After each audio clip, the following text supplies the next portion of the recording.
Меня зовут Александр Туранцев. Я работаю в должности начальника смены мукомольного цеха.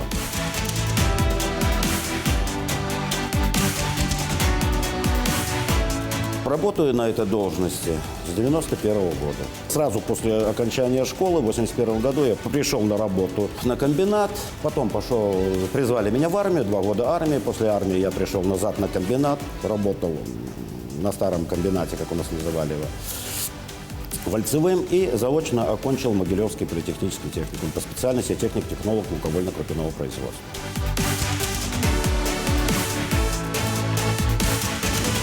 У нас двухсменный график работы, работа по 12 часов, то есть дневная смена 12 часов и ночная 12 часов. В мои обязанности входит контроль и ведение за технологическим процессом, контроль за работой оборудования, за людьми, за выходами, за качеством продукции выпускаемой. Это в течение смены мне приходится постоянно наблюдать за работой всего и, естественно, персонала.